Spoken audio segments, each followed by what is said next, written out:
Alright, so today I'm going to talk to you about the difference between a strong acid and a weak acid. And there's a lot of misconceptions when we're discussing this topic. For instance, sometimes people think that a strong acid means that it's unsafe and a weak acid is safe, which is absolutely false. There are plenty of very, very dangerous weak acids. Sometimes if an acid's not very concentrated, for instance, maybe it's 0.01 molar hydrochloric acid, they'll say, oh, well, that's weak, and actually has nothing to do with the concentration of it at all. The strong acid, for instance, if we represent this with the Legos, if this is hydrochloric acid's a strong acid, and I place, and these represent mole quantities, 5 moles in a 10-liter container, and it's hydrochloric acid, then what's going to happen is this is going to ionize into H plus and Cl minus in solution in this container. So we're going to get something that looks like this. So we've got 5 moles of H plus in a 10-liter container, and we've got 5 moles of Cl minus in this 10-liter container as well. Now, if we want to talk about the pH of that solution, if we were to look up a Ka for HCl, if you could even find one, it would just say large, or it would be a really, really big number. Meaning that it ionizes virtually 100%, which is what was represented with the Legos there, showing that all 5 out of 5 completely ionized. So we ended up with 5 moles of Legos in a 10-liter container, so we end up with a 0.50 molar solution. And if we want to know the pH of that, if it's something strong like HCl, then it's going to completely ionize. So 0.50 molar HCl is 0.50 molar H plus ion in concentration. It's also 0.50 molar chloride ion in concentration as well, but in order to find the pH, we need to know the H plus concentration. So to calculate that, the pH is simply negative log of the H plus concentration. So we're going to take negative log of 0.5 molar, and we get that the pH there is 0.30. So the pH of that solution would be equal to 0.30. Alright, so that's what happens if it's a strong acid. Strong acids completely ionize, virtually 100%, and the math is a little bit simpler. Now, if I change that to maybe a weak acid, and I'm just going to call this generically HA, where we've got H plus ions, and A just represents the anion in solution. When we place a weak acid in solution, for instance, this could be acetic acid or hydrofluoric acid or citric acid. Again, hydrofluoric is a great example of a very, very dangerous weak acid. It has a Ka value. It doesn't completely ionize.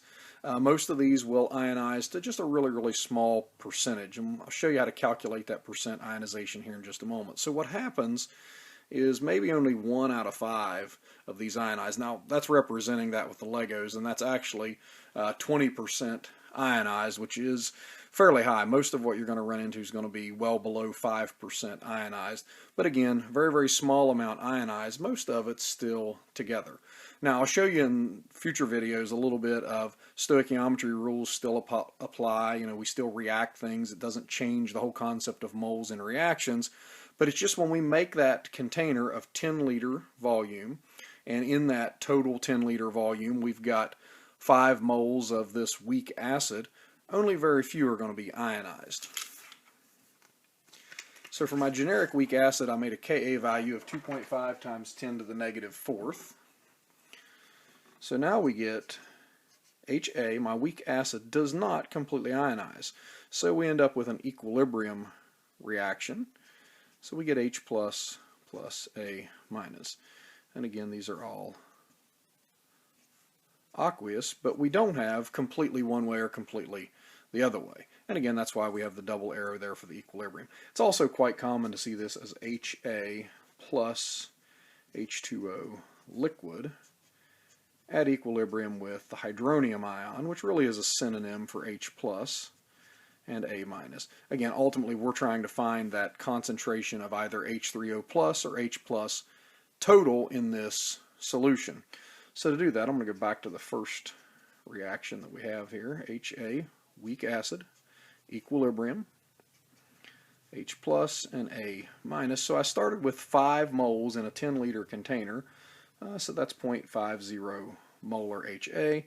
And initially when we make that, we just place them in. So we don't know how much we're going to have until we go further through the problem. So we say there's no H plus and no A minus initially.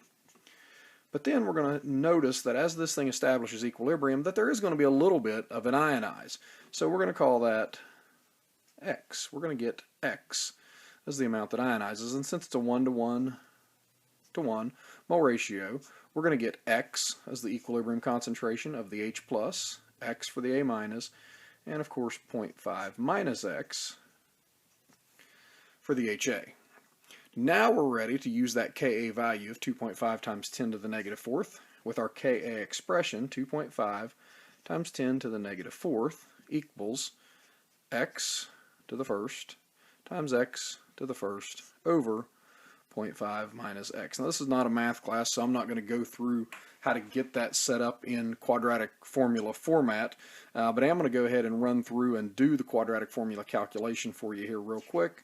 When I do that calculation, and again if you would get that in quadratic formula format, you would find that your A value, depending on which side you move things to, I'm going to call it 1. My B value is 2.5 times 10 to the negative fourth, and my C value ends up being whatever the product of negative 0.5 times 2.5 times 10 to the negative fourth. So I'm plugging those into a quadratic formula calculator for this one, and I'm going to let it do the calculations for me, and it's going to give me the 2 roots. Now again, if you know how to do the quadratic formula, you can use that. Only one of these is going to be acceptable. Only one of these values is going to make any sense. Some problems you end up with something greater here than 0.5 for X, so that doesn't work. In this case, we get a negative root, so we can't have a negative concentration of H plus. So my H plus, my answer, the root that is correct for X, is 0.011 molar. And now if I want to find the pH of that, negative log of 0.011 ends up being 1.96. So I get a pH equal to 1.96 for that. And I'll talk real quick about percent ionization, how much of this ionized. We know we made it to be 0.5 molar, but we know a little bit ionized, so we got 0.011 out of the initial 0.5 molar, so we ended up times 100 with a 2.2% ionized. So again, I represented it with 1 out of 5, which is way above what actually really ionizes, 2.2% if we actually set that up. Now, I used the quadratic formula calculator there, but since this also is geared toward AP chemistry, I'll go back and I'll run this again.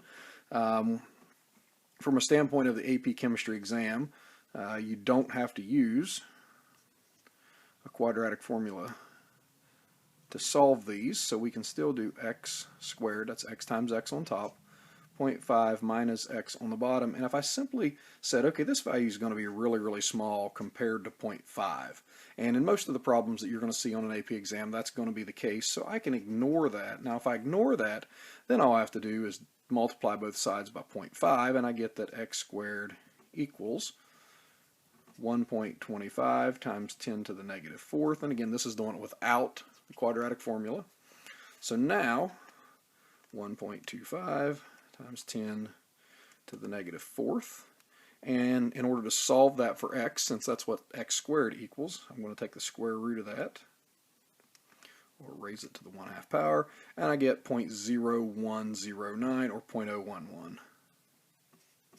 as well when I solve it that way. By the time I do significant digits on this problem, you're going to find that you're not going to get a real big answer on most of these problems as you go through, even if you ignore that term. Again, the AP exam is designed that you don't necessarily need to do the quadratic formula to solve those.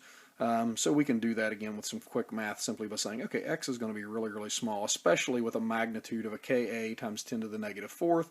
It's going to make x relatively little. So we can ignore at least the minus x that's there with the 0.5. And if we ignore that minus x, it makes the math a whole lot cleaner in order to work through, and we can still solve and get a pH. In this case, we get the same pH, the same percent ionization. Again, with significant digits, you might find, one difference on the last place, but otherwise a non-factor, and definitely according to the College Board, it's a non-factor for AP Chemistry.